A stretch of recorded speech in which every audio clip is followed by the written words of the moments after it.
शहीद जवान रोहित खन्नीकुडे यांच्या कुटुंबियांच्या पाठीशी खंबीरपणे उभे राहणार आमदार रोहित पवार।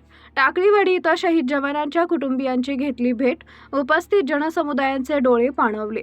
देशाच्या संरक्षणासाठी तुम्ही तुमचा सुपुत्र अर्पण केलाय। तुमच्या या महान त्यागाचा आणि बलिदानाचा संपूर्ण देशाला सार्थ अभिमान आहे। शहीद जवानांच्या कुटुंबियांना सरकार आणि वैयक्तिक पातळीवर जे काही सहकार्य लागेल ते सर्वतोपरी पुरवलं जाईल असं आश्वासक आमदार रोहित पवार यांनी काढलंय। शिरोळ तालुक्यातील ऐतिहासिक सैनिकी परंपरा लाभलेल्या टाकळीवाडी येथील शहीद जवान रोहित खन्नीकुडे यांच्या निधनानंतर आमदार रोहित पवार यांनी त्यांच्या निवासस्थानी भेट देऊन सांत्वन केले। यावेळी त्यांनी शहीद रोहितचे आई वडील, भाऊ आणि इतर नातेवाईकांशी अत्यंत आत्मीयतेने संवाद साधला।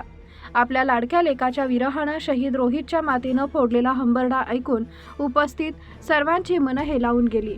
आमदार पवार यांनी माऊलीला धीर देत पूर्ण कुटुंबियांच्या पाठीशी खंबीरपणे उभे राहण्याचं आश्वासन दिले।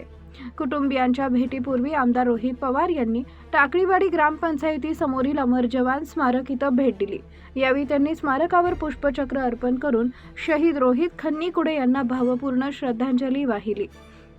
या प्रसंगी माजी आमदार राजू अवळे, रावसाहेब भिलवडे, राष्ट्रवादीचे तालुका अध्यक्ष विक्रमसिंह जगदाळे, शिक्षक नेते खंडेराव जगदाळे, डीपी कदम, विशाल जाधव, युवा नेते वरुण पाटील, सागर बिरंगे, श्रेणिक नरदे, नितीन चव्हाण आणि तेजप्रताप माने यांची उपस्थिती होती।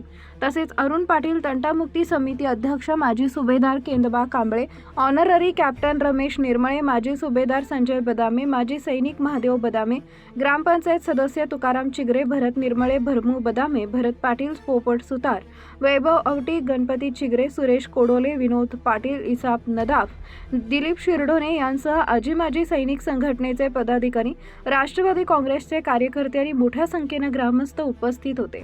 आमच्या प्रतिनिधींचं पाहत रहा CK24 न्यूज।